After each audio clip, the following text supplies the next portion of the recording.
Hello viewers, I'm your host Lipakshi Khurana with another episode of South Asia Focus. Let's begin the show.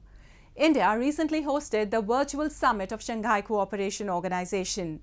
The Indian Prime Minister said the SCO should join hands to fight terrorism and not hesitate to condemn countries that support terror. He also urged leaders of the Eurasian political and security grouping to work for the welfare of Afghanistan and provide humanitarian aid to Kabul. A report.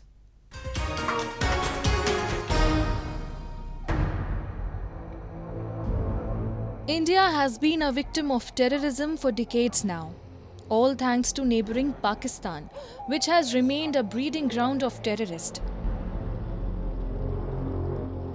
The Islamic nation has created an elaborate ecosystem to support terrorism beyond its geographical boundaries. On the other hand, India over the years has been the one to denounce Pakistan's terror activities and exposed it on various international platforms. Indian Prime Minister Narendra Modi at the SCO Summit 2023 held virtually pointed out that promoters of cross-border terrorism are a problem for the world to handle. Russian President Vladimir Putin, China's President Xi Jinping and leaders of 4 Central Asian countries took part in the online proceedings as well as Iranian President Ibrahim Raisi. आतंकवाद क्षेत्रीय एवं वैश्विक शांति के लिए प्रमुख खतरा बना हुआ है। हम चुनौती से निपटने के लिए निर्णायक कार्रवाई आवश्यक है। आतंकवाद चाहे किसी भी रूप में हो, किसी भी अभिव्यक्ति में हो, हमें इसके विरुद्ध मिलकर लड़ाई करनी होगी। कुछ देश क्रॉस बॉर्डर टेररिज्म को अपनी नीतियों के इंस्ट्रूमेंट के रूप में इस्तेमाल करते हैं, आतंकवादियों को पनाह देते हैं। एससीओ को ऐसे देशों की आलोचना में कोई संकोच नहीं करना चाहिए।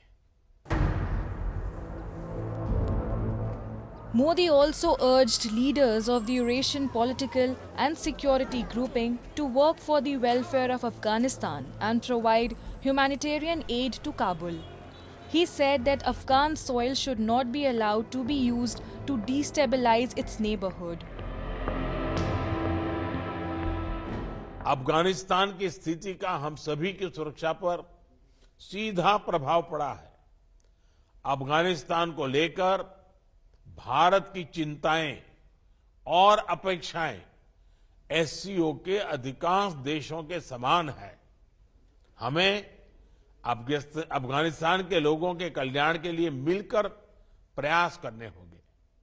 अफगान नागरिकों को मानवीय सहायता, एक समावेशी सरकार का गठन, आतंकवाद और ड्रग तस्करी के विरुद्ध लड़ाई तथा महिलाओं, बच्चों और अल्पसंख्यकों के अधिकारों को सुनिश्चित करना हमारी साझा प्राथमिकताएं हैं। It is noted that Pakistan has been providing logistic help to terror outfits like Tehreek-e-Taliban Pakistan and Islamic State to flourish in areas bordering Afghanistan. Many of these terrorists are provided safe haven to infiltrate into India's Jammu and Kashmir and carry out terror activities. Islamabad has failed to realize the consequences of sheltering and nurturing these terror outfits in its territory. On various occasions, these terrorists have even targeted Pakistan. In February, a major blast inside a mosque in Peshawar killed over 100 people and 200 were injured. India made a policy shift vis-a-vis Pakistan after the 2016 Uri terrorist attack, advocating the elimination of terrorism from the subcontinent. Like India, the rest of South Asia suffers from terrorism created and sponsored by Pakistan. After the Peshawar school massacre, Prime Minister Modi had even stated that there is no good or bad terrorism. As the world suffers with extremism and terrorism, India stands firm with its motto to condemn and eliminate terrorism with the help of its global partners. And let's now move to Pakistan, a cash-strapped country which has reached a long-awaited staff-level agreement with the International Monetary Fund on a $3 billion standby agreement to support the authorities' immediate efforts to stabilize the economy from external shocks. The South Asian nation has been gripped in economic crisis for a long time. But will the IMF loan help it to survive as Pakistan continues to face political instability and corruption? Take a look.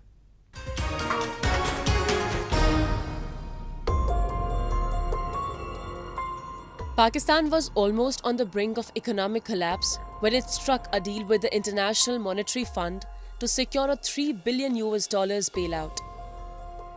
It's a cheering moment for the country's politicians, businessmen and common men as the South Asian economy gets a much-awaited respite. But will Pakistan ensure its citizens about economic stability and growth in the future? The country, with a plentiful of challenges like political instability, corruption and resurging inflation, has already been bailed out for 23 times since its formation in 1947.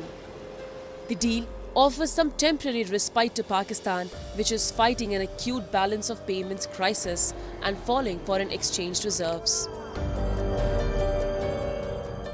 The credit rating will take some time and will take how the government is implementing the conditions of IMF, and they will take it they will watch all the steps that the government will take and will take the decision of the revision of the credit rating later. So I don't think that the credit rating agencies will immediately revise up the rating of Pakistan soon, but it will take some time. We'll see how the conditions are met by the Pakistan, and we'll see how the Pakistan is taking the reforms, and then they will review our rating again.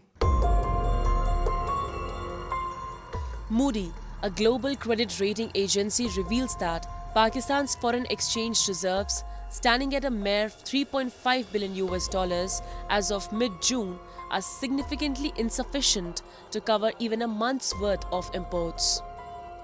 This stark shortfall in reserves poses a formidable challenge to Pakistan's ability to meet its external financing requirements, not only for the ongoing fiscal year but also for the foreseeable future. With approximately $25 billion worth of repayments, including principal and interest, falling due in the current fiscal year, the new IMF financing, while falling short of covering all obligations, is anticipated to unlock support from other bilateral and multilateral partners to help bridge the financing gap.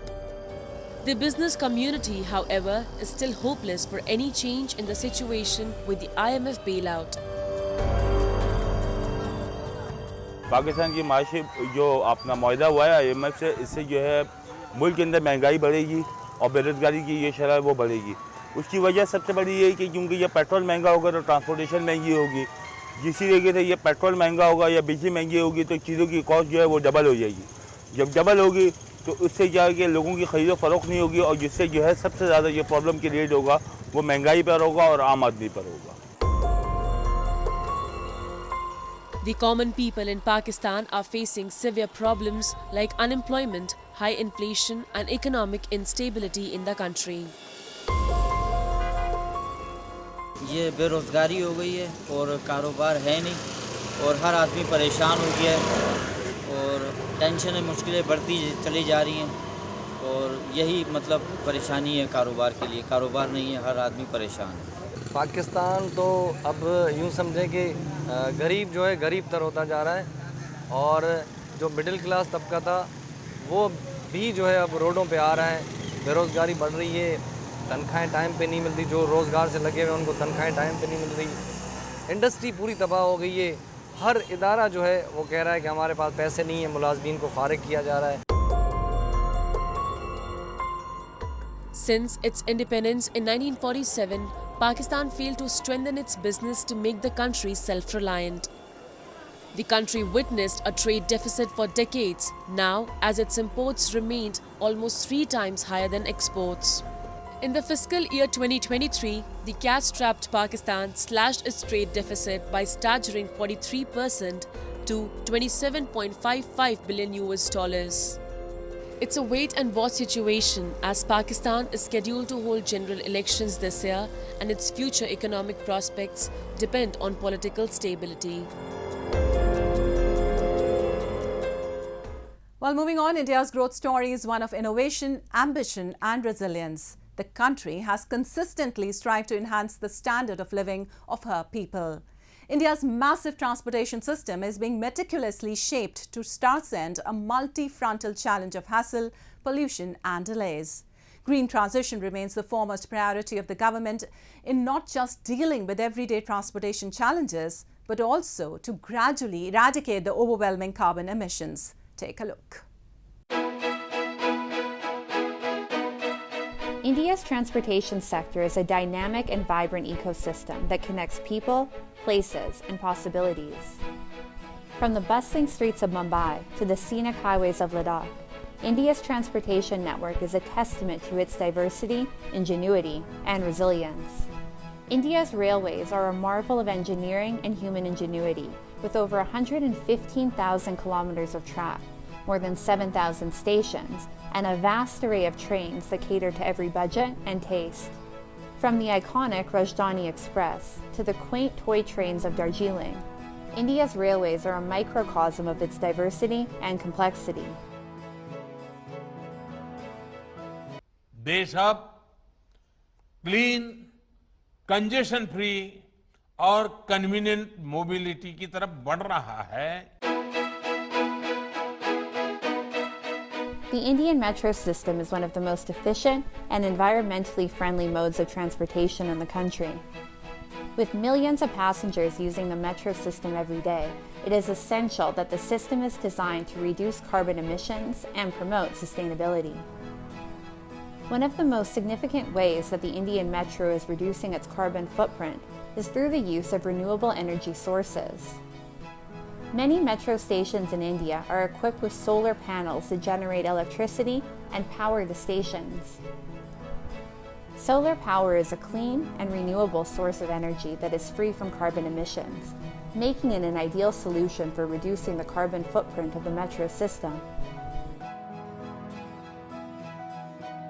India's first underwater metro, which spans over 3,300 kilometers and will run from the east-west corridor of Kolkata, is a testament to the country's engineering prowess. With such cutting-edge technologies and state-of-art facilities, India has become an icon for development for the world. Hydrogen as a fuel has entered the Indian market as well. Hydrogen cars are ready to take over Indian roads, and India's first hydrogen train will be hitting tracks by the end of this year and will surely change the face of travel. आत्मनिर्भर भारत की एक और मिसाल है hydrogen train. दिसंबर 2023 तक hydrogen train बनके निकलेगी, जो कि पूरी तरह से भारत में डिजाइन, भारत में manufacture. Electric vehicles are sweeping across India.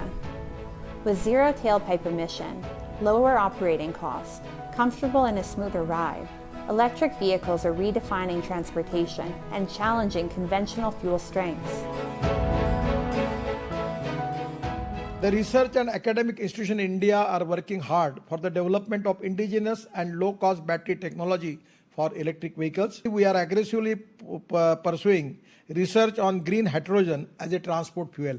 So I'm very much confident that on that line we are working because that is the need of the country. The Indian government is pushing electric vehicles and equipping them to dominate the industry.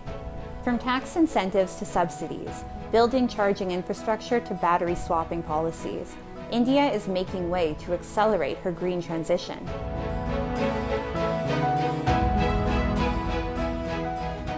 The electrification of Indian railways is an evolutionary, brighter, more sustainable future. By reducing the reliance on fossil fuels, electrification helps to reduce the carbon footprint and improve the air quality in the surrounding areas.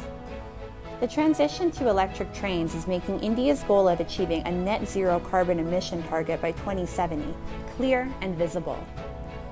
With every new route kilometer electrified and every new electric locomotive produced, the railways are moving closer to a greener nation.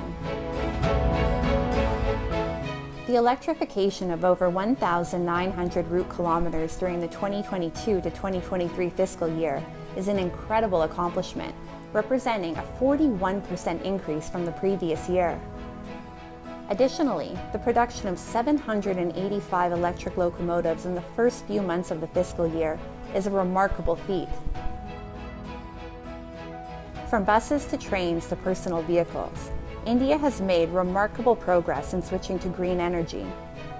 This is even more significant as India, despite being an emerging economy, has maintained an approach that has been responsible and focused on the goal of eliminating her carbon footprint. And time now for Asia This Week, the stories from across the continent.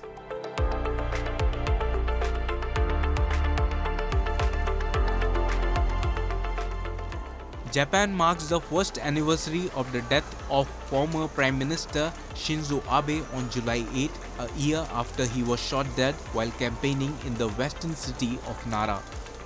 A polarizing figure throughout his career, the Japanese government's decision to hold a full state funeral for Abe in September 2022 also proved controversial, sparking protests against the use of public funds to pay for the ceremony. Abe's killing set off a flood of revelations about ties between lawmakers in the ruling Liberal Democratic Party he once led and the Unification Church, which critics call a cult, sparking a backlash against current Premier Fumio Kishida. Abe served 2 terms as Prime Minister, stepping down in 2020, citing ill health. Before his death, he remained in dominant presence in the LDP, controlling one of its major factions.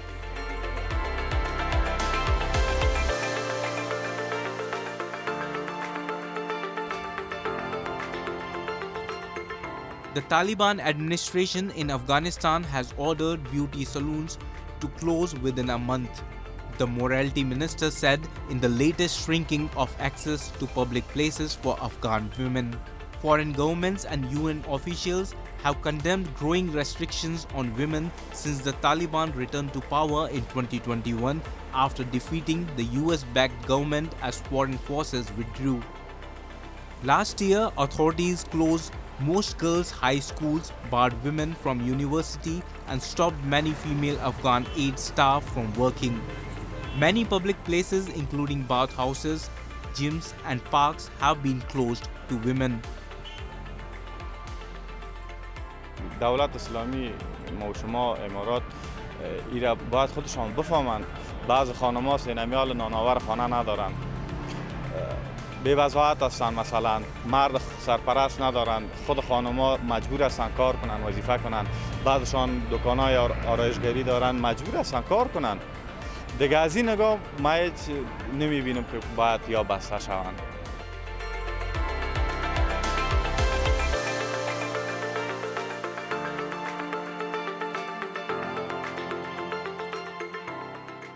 The Buddha Nilkantha Dharamshala, built under Indian assistance, has been handed over to Nepali authorities in a ceremony on Wednesday. The building has been completed 2.5 years after laying the foundation stone on March 11, 2021. A special ceremony held at the premises of a temple was attended by Nepal's Vice President Ram Sahai Prasad Yadav, Deputy Chief of the Indian Embassy in Kathmandu Prasanna Srivastav, Mathadish of the temple and Nepali lawmakers. The reconstruction of the Dharamshala at Buddha Nilkantha is the third of 28 cultural heritage conservation and restoration projects being undertaken with a reconstruction cost of 5,800 Nepali rupees committed by the Government of India for the cultural heritage sector.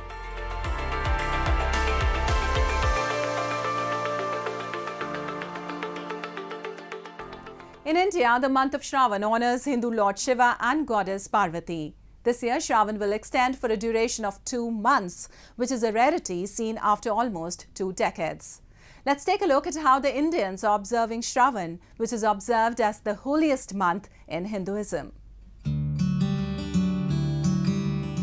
The month of Shravan has commenced, and with it, the annual Kavar Yatra pilgrimage of Lord Shiva's devotees.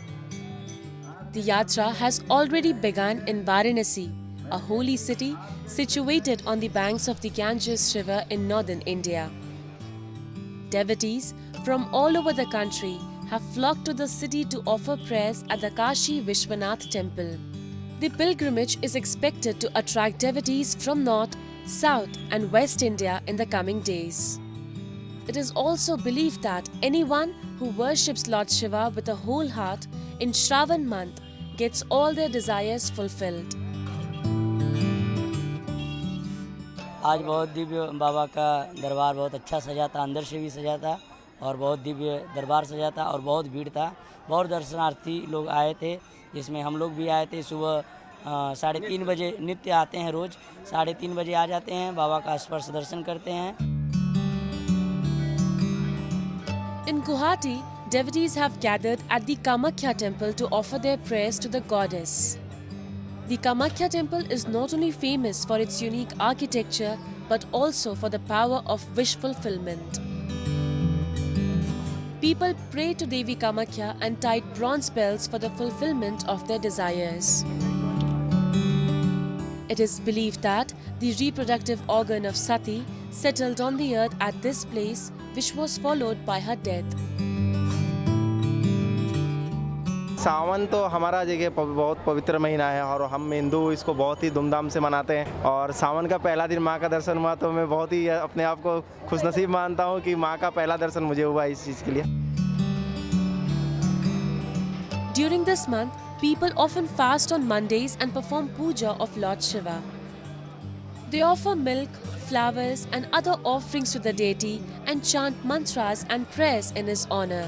This is seen as a way to seek blessings from Lord Shiva and to purify the mind and body. Ultimately, Shravan is a time to focus on spiritual growth and to deepen our connection with the divine. Whether we choose to fast, perform puja, attend festivals or engage in other spiritual practices, the goal is to cultivate a sense of inner peace and harmony and to connect with the divine presence that resides within all of us. Well, the month of Shravan holds deep religious and cultural significance for the Hindus in India and neighbouring Nepal. With that, we come to the end of this week's episode. See you next week. Goodbye and take care.